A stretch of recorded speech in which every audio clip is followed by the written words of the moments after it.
Teman-teman gimana hari ini? Selalu ya, di setiap konten gue pasti akan nanya kabar kalian tuh gimana.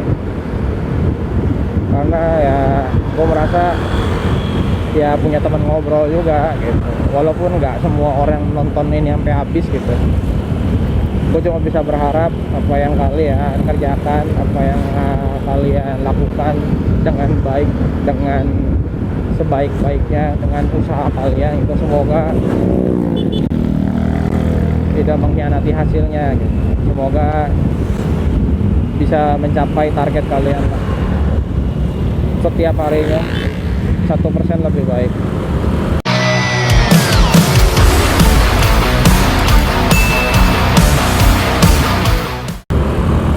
Gue juga mulai melakukan kegiatan aktivitas fisik ya, workout, setelah melihat beberapa video yang bikin bapak-bapak menjadi terharu ya.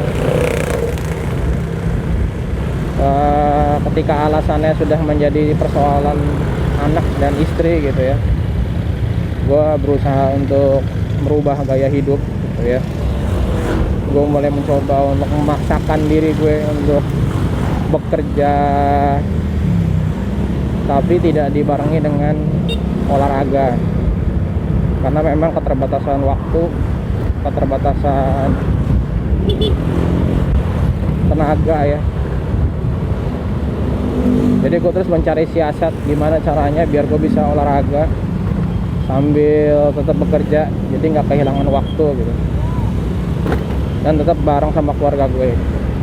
Akhirnya gue mencoba melakukan kegiatan olahraga gitu, aktivitas fisik. Gue lakuin push up, gue lakuin sit up, gue lakuin back up gitu ya.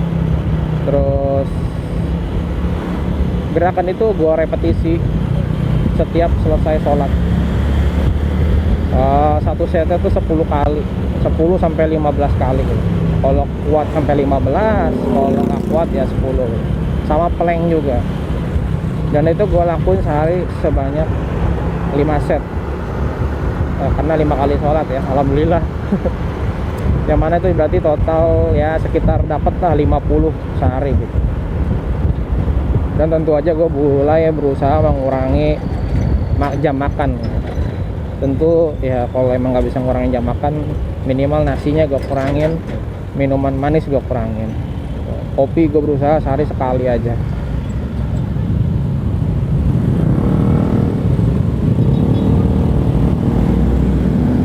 Kopi sekali aja, karena gue juga kegiatannya kan cuma nggak banyak aktivitas untuk lari sana lari sini, mondar mandir gitu. Makanya jadi penumpukan kalau gue nggak bisa ngebakar gitu. Ya akhirnya gue mulai dari akhir pekan kemarin gitu ya. Gue coba awalnya karena gue liat video seseorang gitu ya, lagi ikut kontes menurunkan berat badan gitu, ikutin kompetisi dari produk untuk ini ya, apa, minuman buat nge-gym gitu. Dan dia melakukan setiap hari gitu, tapi dia jogging sambil megang dumbbell, jogging di tempat sambil megang dumbbell gitu, dan cukup konsisten setiap hari dilakuin. Gue ngeliat kayaknya gue bisa deh gitu. Cuma dia bawa dumbbell 3 kilo, yang punya gue 5 kilo gitu. Dan akhirnya tangan gue sakit. Akhirnya gue ganti metode, gue cari-cari metode ya mungkin yang simple yang bisa gue lakuin ya ini. Sekarang ya gue push up, gue sit up, gue back up gitu. Setiap hari sebanyak 5 set, 1 set 10 repetisi. Dan tentu aja plank 30 ya, diakhiri sama plank 30 detik gitu. Semoga gue bisa konsisten 1 bulan aja dulu. Gue mau coba, gue mau lihat gitu. Kemarin berat badan gue 85, tadi gue sempet nimbang 83,5an lah. Terus gue makan lagi jadi 84. Tapi nggak apa-apa ya, namanya juga makan, nanti kan kebakar lagi. Dan gue nanti, siloam udah udah ganti ya tulisan. Dan ya gue akan berusaha untuk ya menjaga makan gue sehari makan besar 2 kali, ada snack gitu ya. Kalau minuman manis ya sehari sekali lah gitu. Nggak mungkin gue nggak mungkin gue terhindar dari yang manis-manis, pasti akan kena juga. Ya donat gula lah buat sarapan lah, apalah, ngopi kan ada kopi gulanya lah, kopi gula susu. Cuma ya gue berusaha untuk tidak berlebihan lah gitu. Soft drink, teh manis ya itu gue coba untuk hindarin aja. Paling gitu dulu dari gue untuk perjalanan gue yang baru gue mulai. Semoga ikhtiar gue bisa membawakan hasil yang baik. Mungkin kita lanjut terusin aja, dan ntar dibagi 2 aja videonya. Ngapain di closing, ntar aja closingnya pas udah mau nyampe. Aduh, cumi darat. Padahal cuacanya lagi enak nih, karena cumi darat.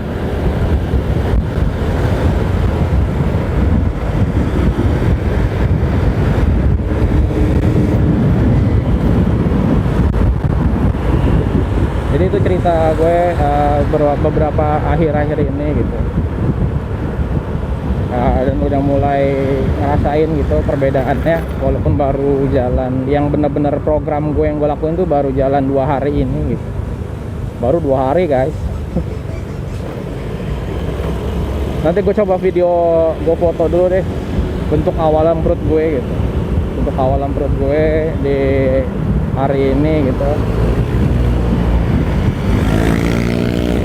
Nanti entar seminggu, nanti 2 minggu, ntar gua update di highlight atau di short gitu.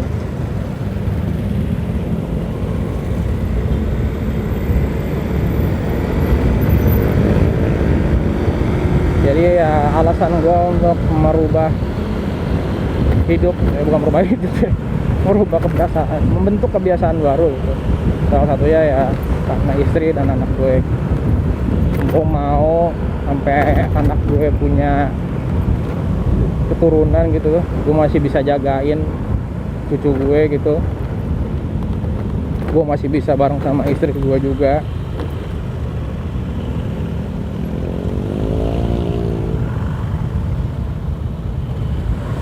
Gue masih bisa memaintain sampai usia tua gue gitu ya, di umur 60 tahun masih sehat walafiat kayak bokap gue, kayak mertua gue gitu.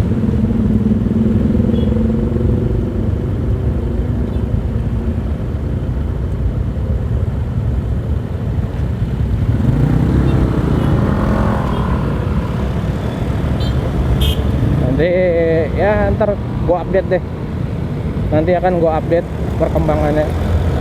Doain aja semoga apa yang kita usahakan gitu ya nggak akan mengkhianati. Dan gue berusaha untuk setiap makan tuh terakhir jam 8 malam ya. Jam 8 malam tuh gue udah stop buat makan. Kalau lapar banget, kalau ada buah ya gue makan aja buah.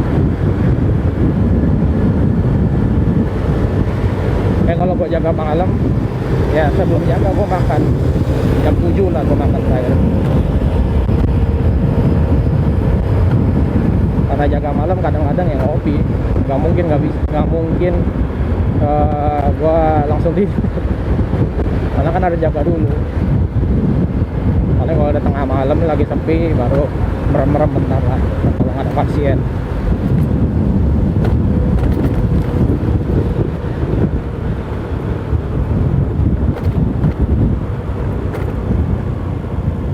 Dan tentu aja aku juga berusaha untuk tidak memaksakan diri ya, karena kalau memaksakan diri justru malah terjadinya cedera yang nggak diinginkan gitu.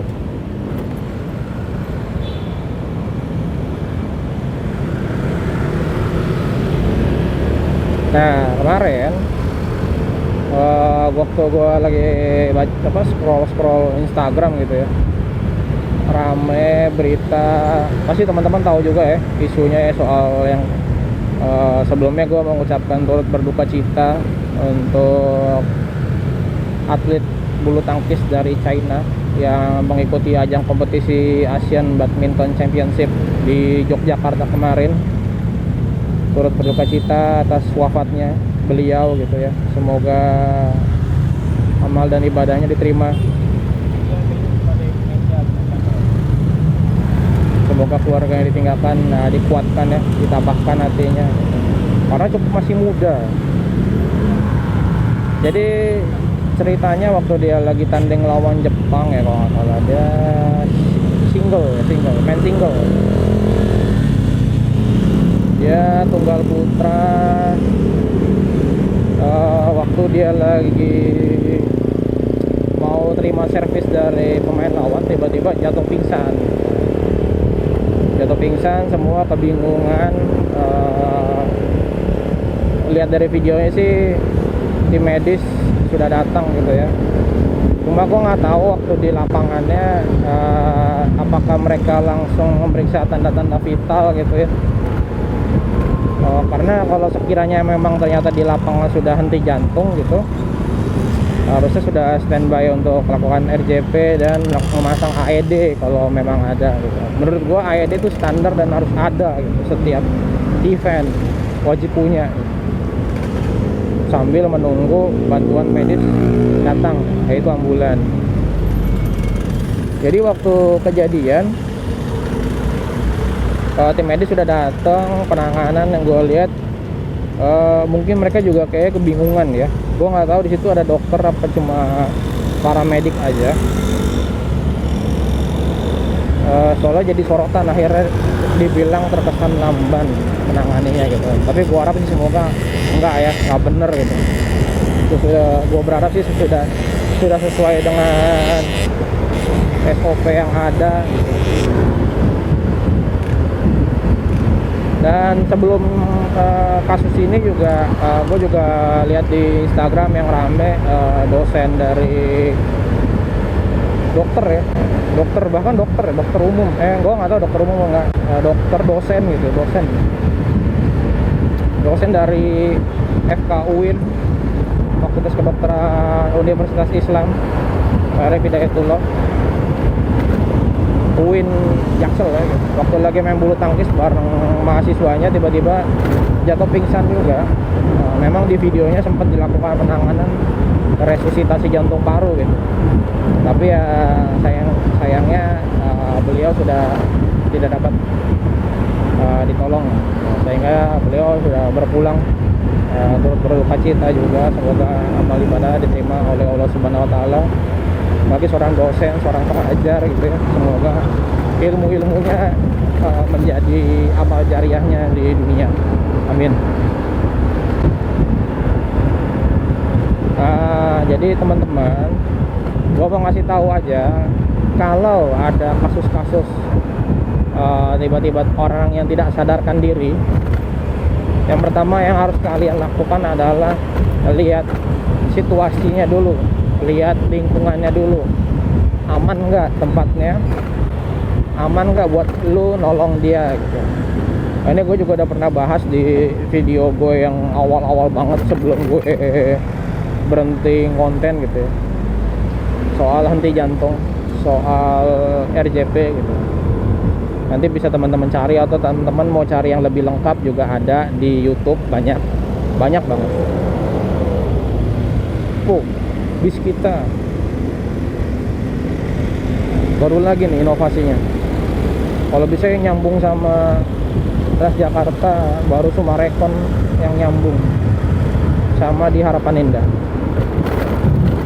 Nah, lanjut balik lagi. Jadi ketika teman-teman mau nolong orang yang tidak sadarkan diri, pastikan lingkungan kalian aman dan lingkungan pasien aman. Misalkan pingsan di tempat yang berair ya, digeser orangnya gitu. Kemudian juga misalkan di jalan raya gitu, dipindah ke bahu jalan. Ketika lo udah pindahin dia gitu, cek respon pasien. Ya lu panggil lah, lu tepok bahunya gitu. Pak gitu, bapak gitu, panggil gitu, nggak ada respon. Kemudian cek pergerakan dadanya, bernapas apa enggak gitu. Cek nadinya, bisa di nadi di karotis, di leher, atau di pergelangan tangan. Dicek selama 10 detik ada pergerakan enggak.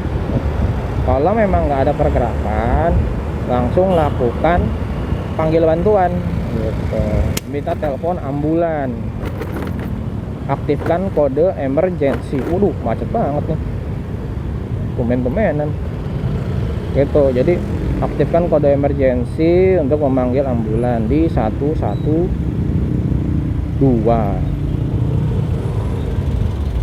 Kalau di tempat lo ada alat AED untuk resusitasi jantung, itu lebih bagus lagi, itu sangat ngebantu banget. Lu cukup tempelin itu aja, nanti mesinnya akan otomatis mengarahkan lo untuk tindakan, dan dia akan melakukan kejut listrik gitu. Yang udah ada setahu gue di bandara. Ini ngomong-ngomong gue kejebak nih. Aduh, tumben banget nih, biasanya nggak macet banget.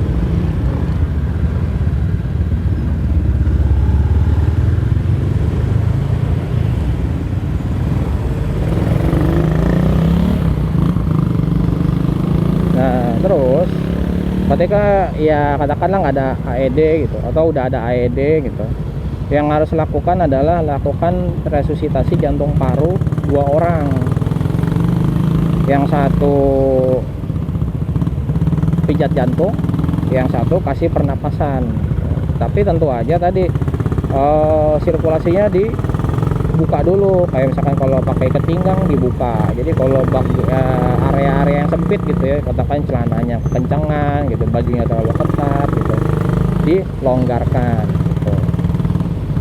Nah, untuk melakukan pijat jantung, yang harus dilakukan adalah kedua tangan disatukan ya, dibuat tangannya tuh kayak interlock gitu.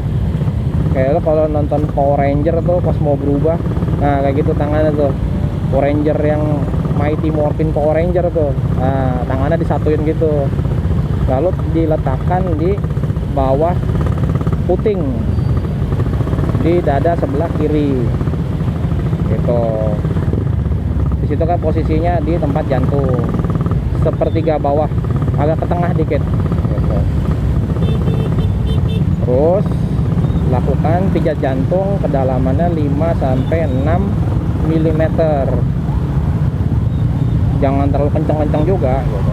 Ketika begitu lo pijat jantungnya cuk gitu, biarkan dadanya naik gitu, lo tekan, jangan ditahan, biarin dadanya langsung balik lagi ke posisi awal. Itu namanya recoil. Nah, lakukan pijat jantung tuh sebanyak dalam 1 menit 100-120 kali per menit. Jadi satu siklus tuh 30 kali. Berarti terus dilakukan sebanyak 5 kali. Jadi 140-an lah. Jadi udah sorry. Jadi hitungannya setiap 30 kali pijat jantung diberikan pernapasan 2 kali.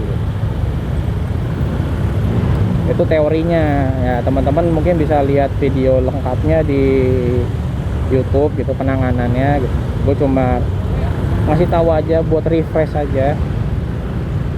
Dan yang harus kalian yang paling penting adalah ilmu ini adalah ilmu umum untuk semua orang. Karena kenapa? Kita nggak pernah tahu ya kejadian-kejadian kayak gitu. Jadi nggak latah, nggak bingung gitu. Jadi kalau udah pernah training, udah pernah latihan, lo tahu apa yang harus lakuin. Minimal banget kalau lo lupa, lo telepon ambulan, lo ngamanin posisi, dan lo bisa RJP. RJP nggak akan lupa kalau udah lo belajar, karena itu praktek dan lo akan ngelotok di otak tuh, nggak akan lupa. Dan semoga di semua instansi itu semua belajar tentang basic life support gitu. khususnya tadi resusitasi jantung paru, karena itu sangat life saving sekali. Bahkan di luar negeri tuh kayaknya udah diwajibin gitu. Jadi gue berharap sih ya kejadian-kejadian kayak gini bisa diminimalisir lah. Sedih banget ngeliat video-video yang anak kecil tenggelam, ditendang-tendang dadanya gitu, caranya salah. Terus di bioskop diteplek-teplek tangannya, nadinya dipukul-pukulin. Sekelas kementerian, lagi rapat kementerian gitu, ada yang pingsan diteplek-teplek tangannya. Ya Allah. Ya sekelas kementerian aja nggak di training untuk basic life support gitu, apalagi yang di bawah gitu. Jadi gue berharap banget semoga para pemangku kebijakan perusahaan gitu ya, PT-PT, BUMN gitu, jadi kalian harus ngadain training untuk semua karyawannya, nggak cuma untuk security, nggak cuma untuk pemadam kebakaran, nggak cuma untuk tenaga kesehatan, tapi untuk semua orang, semua kalangan gitu. Jadi trainingnya nggak cuma tentang training evakuasi gempa dan kebakaran, tapi untuk basic life support sangat penting sekali untuk dilatih. Jadi gue berharap ya semoga gitu ya. Dan ya alhamdulillah ya memang presentasinya peluangnya ada, cuma memang presentasi untuk gagal juga ada gitu. Ya semoga dan tentu aja di fasilitas-fasilitas umum tersedia AED, karena sangat mudah banget buat ngebantu, buat nginstruksiin ketika kalian panik dan bingung. Si robot bisa mengarahkan kalian gitu, jadi kalian juga nggak kebingungan untuk kebantu gitu. Mungkin itu aja dari gue konten malam ini, semoga bermanfaat. Nah ya nanti bagi dua aja lah videonya gitu. Nggak usah ngucap salam mulu, nggak salah sih, cuma sebenarnya videonya satu, cuma dibagi dua aja. Gue ngucapin terima kasih banyak buat kalian yang udah ngikutin gue, yang udah nge-like, yang udah komen, yang udah subscribe. Sangat berarti banget buat gue, karena berkat dukungan kalian gue masih tetap semangat bikin konten, khususnya yang berbau kesehatan, yang berbau dengan isu sosial gitu ya, yang nggak jauh-jauh dari gue lah gitu, masih bisa gue omongin. Semoga video ini bermanfaat. Sampai ketemu di next video. Gue Aldi cabut dulu. Dadah. Assalamualaikum.